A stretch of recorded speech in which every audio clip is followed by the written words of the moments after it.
अस्सलाम वालेकुम। 2024 के हम पास पेपर डिस्कस कर रहे थे। फर्स्ट पेपर को हम लगे हुए थे जो कि असिस्टेंट का था, क्लब्ड केस 74। 28 जुलाई 2024 को ये पेपर मुनक्कद हुआ था मॉर्निंग टाइम। इसके तकरीबन हमने 60 MCQs डिस्कस कर ली हैं।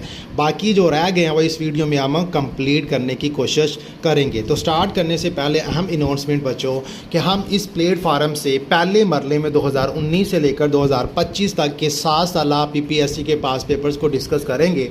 उसके बाद 2019 से पहले वाले जो पास पेपर्स हैं इंशाल्लाह ताला उनको भी डिस्कस करेंगे। तो बेहतर तैयारी के लिए आप चैनल को सब्सक्राइब ज़रूर करें, क्योंकि PPSC में किसी भी एग्ज़ाम को क्रैक करने के लिए ज़रूरी है कि पास पेपर्स को तसल्ली से पढ़ा जाए। तकरीबन 50 से 60% पेपर जो है ना ये यहाँ से रिपीट होता है। तो बेसिक मैथमेटिक्स से हम स्टार्ट करते हैं। हमें गिवन है A जमा B जमा C इज़ इक्वल टू 0 और उसके बाद कहा गया है कि इस वैल्यूज़ की जो रकम दी गई है इसकी कीमत निकालें। तो फर्स्ट ऑफ ऑल हम क्या करेंगे, A जमा B जमा C इज़ इक्वल टू 0 है। C उधर जाकर क्या हो जाएगा, माइनस हो जाएगा। एक इक्वेशन ये बन गई। उसके बाद B जमा C की वैल्यू निकालेंगे, A उधर जाकर क्या हो जाएगा, माइनस हो जाएगा। उसके बाद हम C जमा A और B उधर जाकर क्या हो जाएगा, माइनस हो जाएगा। अब हमने क्या करना है, ये हमें गिवन है। अब जो वैल्यूज़ हैं वो हम इसमें क्या करेंगे, पुट करेंगे। A जमा B की कीमत क्या है, माइनस C बटे में क्या आ गया, C आ गया। B जमा C जो है ना वो किसके बराबर है, -1 के बराबर है और बटे में क्या है, A है। उसके बाद C जमा A की वैल्यू -B है और बटे में क्या है, B है। उसके बाद नेक्स्ट हम देखते हैं A B जमा C की वैल्यू क्या है, -A और उसके बाद C जमा A की कीमत क्या है बच्चों, -B और A जमा B की वैल्यू हो गई -C। अब ये दोनों आपस में कैंसिल, -1 ये दोनों आपस में कैंसिल तो -1, ये दोनों भी आपस में कैंसिल तो -1 आ जाएगा। दूसरी साइड पर हम देखते हैं ये कैंसिल, -1 कैंसिल, -1 कैंसिल, -1 तो -1 -1 -1 -1 और -1, ये माइनस का 3 हो जाएगा, वो माइनस का 3 हो जाएगा। माइनस माइनस आपस में क्या हो जाएगा, प्लस हो जाएगा। 3 3 9 जो है ना ये इसका सही आंसर होगा। नेक्स्ट MCQs की बात करते हैं। A dishwasher clean 1350 dishes in 1 hour. How many dishes will it wash in 16 more minute. बच्चों उसने कहा गया है कि एक जो है डिश वॉशर जो है ना वो 1350 प्लेटें वॉश करता है 1 घंटे में। तो वो कहता है कि 16 मिनट हम उसको अजाफी और दे देते हैं, तो अब वो कितनी जो है ना वो वॉश करेगा। सबसे पहले तो हम देख लेते हैं ना कि वो 1 मिनट में कितनी वॉश करता है। तो 1 घंटे में 60 मिनट होते हैं, तो 1350 को 60 पर जब तकसीम करेंगे तो 22.5 आएगा। ये डिशेस पर मिनट होगी, यानी 1 मिनट में वो 22.5 डिशेस जो क्या करता है, साफ़ करता है। तो अब हम क्या करेंगे कि 16 के साथ इसे ज़रब कर देंगे। 16 के साथ ज़रब करेंगे तो ये आएगा 360। तो पहले 1 मिनट में वो कितनी करता है, 1350 करता है। अजाफी जो 16 में उसने 360 कर ली, तो अब 360 जो है ना उस 1350 में ऐड कर दो तो बाकी इसका जो जवाब आएगा वो 1710 आएगा। यानी 1 घंटा 16 मिनट में वो 1710 डिशेस को क्या करेगा, वॉश करेगा। उसके बाद the angle of depression of a point situated at a distance of 70 meter from the base of a tower is 60. The height of the tower is। तो बच्चों हमें क्या दिया गया है, सबसे पहले उसने कहा है कि एक टॉवर है, उस टॉवर का जो एंगल ऑफ डिप्रेशन है वो कितना है, वो 60 है। वो यहाँ पर गिवन लिख दिया मैंने। और उसके बाद जो बेस है वो कितनी है, 70 मीटर और हाइट हमने क्या करनी है, फाइंड करनी है। तो इसके लिए बेसिक मैथमेटिक्स के कुछ टूल्स हैं। साइन थीटा बराबर होता है अमूद बटा वितर के। तो इसके लिए एक लफ्ज़ यूज़ होता है ऊ, ये आप लोग याद रख सकते हो। अमूद क्या होता है, ये परपेंडिकुलर होता है। वितर जो है ना ये हाइपोतेस होता है। उसके बाद कोज ऑफ थीटा बराबर होता है कू, यानी कि कायदा बटा वितर। तो कायदा आपकी बेस होगी और जो हाइपोथेसिस है सॉरी वितर जो है ना वो हाइपोथेसिस होगा। तो अब हमने एक ऐसी वैल्यूज़ की ज़रूरत है जिसके अंदर परपेंडिकुलर हो और बेस हो, यानी कि अमूद हो और कायदा हो। तो वो हमें पता होना चाहिए टेन ऑफ थीटा होता है अक, यानी कि अमूद बटा कायदा। तो ये दो चीज़ें यानी कि हमारे पास परपेंडिकुलर और बेस ये दो चीज़ें गिवन है। तो हम टेन ऑफ थीटा में पुट करेंगे, टेन ऑफ थीटा बराबर होगा परपेंडिकुलर बटा बेस, यानी इसके लिए कन्वेंशन क्या याद रखेंगे अक यानी कि अमूद बटा कायदा।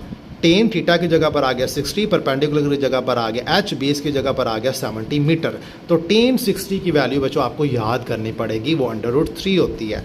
तो 70 मीटर जो है ना ये तकसीम हो रहा तो जाकर क्या हो जाएगा मल्टीप्लाई हो जाएगा, 70 √3 जो है ना ये इसका आंसर होगा, ऑप्शन डी। उसके बाद नेक्स्ट बच्चों 66 है ax + 2y = 5, 3x - 6y = 20। वह कहता है in the system of equation above a is a constant if the system has one solution which of the following can not be the value of a। बच्चों आपने इसके लिए क्या करना है, एक सिंपल सा फार्मूला है वो आपने याद रखना है। फार्मूला क्या है, a1 बटा a2 = b1 बटा b2।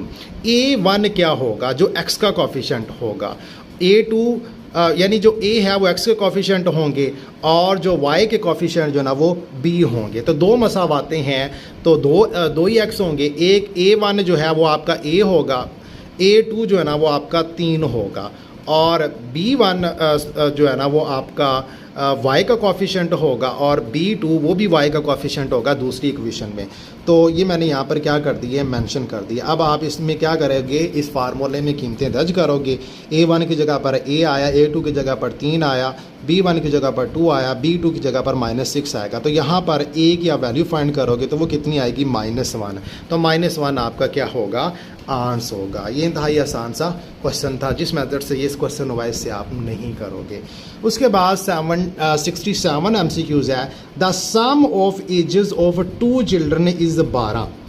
2 बच्चे हैं उनकी एजेस का जो सम है वो 12 है एंड दे आर प्रोडक्ट और उनकी एजेस का जो हासिल ज़रब है वो 32 है। The age of elder one जो बड़ा है उसकी वो एज निकालो। तो सिंपल बच्चों आप क्या करोगे, 2 बच्चे हैं ना तो उनको एक्स वाई से डिनोट कर दो, यानी x जमा y वो 12 है, यानी उनका सम 12 है, उनका हासिल ज़रब क्या है 32 है। तो आप यहाँ से क्या करो x की वैल्यू निकालो, y उधर जाकर क्या हो जाएगा माइनस हो जाएगा। तो x आया 12 - y। तो अब इस y की जगह पर आप इसे क्या कर दो पुट कर दो। जब पुट करोगे तो आपके पास क्वाड्रेटिक इक्वेशन होगी, उस क्वाड्रेटिक इक्वेशन को आप फैक्टराइजेशन तजज़ी के तरीके से आप इसे सॉल्व करोगे तो आपके पास y की 2 वैल्यू हो जाएंगी। जो बड़ी वैल्यू होगी सॉरी y की 2 वैल्यूज़, एक आई 8 और दूसरी क्या आई है 4। अब आपने क्या करना है, अब आप उसमें y की वैल्यू इक्वेशन नंबर 1 में y की वैल्यू आप क्या करोगे पुट करोगे। तो वो क्या आ जाएगा x प्लस y की जगह पर 4 आ जाएगा, 4 उधर जाकर क्या हो जाएगा माइनस हो जाएगा।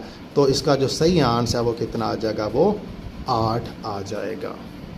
नेक्स्ट MCQ की बात करते हैं। 4 man working together can dig a ditch in 42 day they begin but 1 man work only half day, how long will it take to complete the job. 4 बंदे हैं उनको एक काम दिया गया है, वो 42 दिनों में क्या करते हैं कवर करते हैं। उसके बाद क्या हुआ कि एक बंदे ने हाफ डे जो है ना वो वर्क किया, तो इसका मतलब है आधा दिन हम निकाल देंगे। यानी केस नंबर 1 में मैन 4 थे तो दूसरे केस में कितने हो जाएंगे 3.5 हो जाएंगे, क्योंकि आधा दिन हमने निकालना है। तो जब 4 आदमी थे तो वो 42 दिन में काम करते थे, तो अब 3.5 आदमी जो है ना वो कितना काम करेंगे। तो मैन और जो डेज़ हैं उनके दरमियान में इन्वर्स रिलेशन होता है, मीन कि जितने आदमी ज़्यादा होंगे उतना जल्दी काम होगा। तो इन्वर्स रिलेशन में जो एरो है वो आप क्या करोगे, वो उलट कर दोगे। तो एरो की जो टेल होती है, जो हेड होता है वो फ्रैक्शन में ऊपर लिखते हैं और जो टेल होती है वो नीचे लिखते हैं। तो 3.5/4 हो जाएगा और यहाँ पर 42/x हो जाएगा। तो x की वैल्यू निकालोगे तो वो 48 डेज़ हो जाएंगे। उसके बाद कन्वर्ट टू रेडिकल फॉर्म, हमें एक वैल्यू दी गई है बच्चों, x की पावर है 2 ए बटा बी। तो ये है कुव्वत नुमाई शक्ल में, एक्सपोनेंशियल फॉर्म में, और कहा गया है कि इसे रेडिकल फॉर्म में लिखो। तो आसान सा तरीका बच्चों अब मैं यहाँ पर आपके साथ शेयर करता हूँ। जज़र का मतलब होता है 1/2, और यहाँ पर 3 आ जाए, इंडेक्स में 3 आ जाए तो इसका मतलब होता है 1/3। इंडेक्स में अगर 5 आ जाए तो इसका मतलब क्या होता है 1/5 होता है। तो अगर हमारे पास कोई वैल्यू है x की पावर 1/2 है तो इसका मतलब है कि इसको इस तरह हम मेंशन करेंगे। x की पावर 1/3 है तो इसको हम इस तरह जो है ना वो मेंशन करेंगे। तो अब हमारे पास वैल्यू क्या है, x की पावर 2a/b, यानी कि जो वैल्यू बटे में होती है, जो वैल्यू बटे में होती है पावर में, वो क्या बन जाता है, इंडेक्स बन जाता है। तो x की पावर 2a एज इट आ जाएगा, और बटे में b है वो इसका क्या बन जाएगा, इंडेक्स बन जाएगा। तो ऑप्शन ए इसका सही आंसर होगा। इसके लिए यहाँ पर जो रूल है वो यहाँ पर मेंशन है, आप इस रूल के मुताबिक जो है ना इसको सॉल्व करोगे। नेक्स्ट 70 MCQs है। Salim bought a car for 8,75,000। Salim ने कार ख़रीदी 8,75,000 की and paid 17% as GST। How much tax did he pay. तो हम क्या करेंगे, 17% ऑफ 20 निकाल लेंगे। तो इसका मैंने आपको तरीका बताया था कि जब भी 17% आप जो है ना 17% ऑफ 8,75,000 आप लोग निकालोगे। इसका तरीका कार क्या होगा, 17 आ जाएगा एज इट, परसेंटेज की जगह पर हमेशा आपने 1/100 लगाना है। क्या लगाना है, 100 लगाना। ऑफ की जगह पर हमेशा आप ज़रब लगाओगे। क्या करोगे, ज़रब लगाओगे। तो 8,75,000 इसको सॉल्व करो, 2 सिफरों के साथ 2 सिफरें कैंसिल हो जाएंगी। इनको आपस में मल्टीप्लाई करो तो वो रकम आ जाएगी 1,48,750। जो 1,48,750 है ना, ये असल कीमत का जो 17% जो है ना ये GST आ गया है। तो उसने यही हमसे पूछा था, यानी कि इसका आंसर जो है ना ऑप्शन ए बनेगा। नेक्स्ट हम बात करते हैं कंप्यूटर्स के कुछ 4-5 MCQs है, उसको हम देख लेते हैं। Which of the following keyboard shortcut use to switch between open app in Windows 10। तो इसके लिए alt plus tab option B use करेंगे। When a peripheral device need immediate attention from the operating system in generate. इसका interrupt यानी option B इसका सही answer होगा। एक character that is rise and smaller above the base line is known as subscript बोलते हैं। जैसे ए और नीचे यहाँ पर आपने 2 लिखा हुआ है तो ये सबस्क्रिप्ट में है। Which of the following is not a valid data type in Excel. Option B character. Which software is use to convert DOC file in PDF। तो इसके लिए अडोब यूज़ करेंगे। ऑप्शन ए इसका सही आंसर है। अब बच्चों हमारे उर्दू के MCQs और इस्लामियात के रह गए हैं। 85 MCQs है। ना मुंह में दांत ना पेट में डैश। तो आंत आएगा क्योंकि पेट में आंत होती है। नरमी तारीकी सर्दी क्या है बच्चों, ये इसमें कैफियत है। इसके अलावा अगर किसी की खूबी बयान की हो तो वो उसकी इसमें सिफ्त होगी। अंग्रेज़ों ने फोर्ट विलियम कॉलेज में पहली बार छापा खाना लगाया तो इसमें कौन सा रस्मुल ख़त अपनाया। तो वो नस्तौलिक। ऑप्शन ए इसका सही आंसर होगा। ख्यालिस्तान किसका मजमुआ है, सजाद हैदर यिल्दरम। ऑप्शन सी इसका सही आंसर। शैतान की आंत होना मुहावरे का क्या मतलब है, तवील होना। ऑप्शन ए इसका सही आंसर। किस ड्रामा नगार को इंडियन शेक्सपियर कहा जाता है। आगा हशर काश्मीरी को इंडियन शेक्सपियर कहा जाता है। मिर्ज़ा गालिब के दीवान की कितनी जिल्दें हैं, 1 जिल्द। ऑप्शन डी इसका सही आंसर। इनमें से कौन सा लफ्ज़ गलत है। तो इनमें से जो लफ्ज़ हैरानगी है ये लफ्ज़ गलत है। उसके बाद आगे भी यही सेम क्वेश्चन है कि इनमें से कौन सा लफ्ज़ गलत है। नाराज़गी जो है ना वो लफ्ज़ गलत है, नाराज़ी जो है ना वो सही है। उर्दू शायरी का बाबा आदम किसे कहते हैं? वली दकनी को बोलते हैं। नेक्स्ट इस्लामिक स्टडी है का पोर्शन है कि how many Madani surah of the holy Quran are there are. 114 बच्चों टोटल सूरतें हैं जिसमें 28 जो है ना वो मदनी है और बाकी जो 86 हैं वो मक्की है। कौन सी सूरत को कुरान का दिल कहते हैं? तो बच्चों सूरतुल यासीन को कुरान का दिल कहते हैं। ऑप्शन बी इसका सही आंसर है। सुलह खुदैबिया बच्चों कब हुई? 6 हिजरी को हुई। ग़ज़वा बदर जो है ना वो कब हुआ? वो 2 हिजरी को हुआ। जुजिया मीन, जुजिया क्या होता है? ये गैर मुसलमानों से क्या लिया जाता है? टैक्स लिया जाता है। ऑप्शन बी इसका सही आंसर है। द फर्स्ट ग़ज़वा ऑफ इस्लाम, तो इस्लाम का जो फर्स्ट ग़ज़वा है वो बहुत सारी बुक्स में अबवा इसका सही आंसर है और बहुत सारी बुक्स में ग़ज़वा बदर भी आंसर है। ग़ज़वा अबवा को इसलिए शामिल नहीं करते क्योंकि ये बगैर लड़े जो है ना ये जंग ख़त्म हो गई थी और बाज़ जो मुफक्करीन है या मुफस्सिरीन है वो इसको फ़र्स्ट नहीं मानते लेकिन बाद इसे फ़र्स्ट ही मानते हैं। तो बच्चों ये था 2024 का फ़र्स्ट पेपर।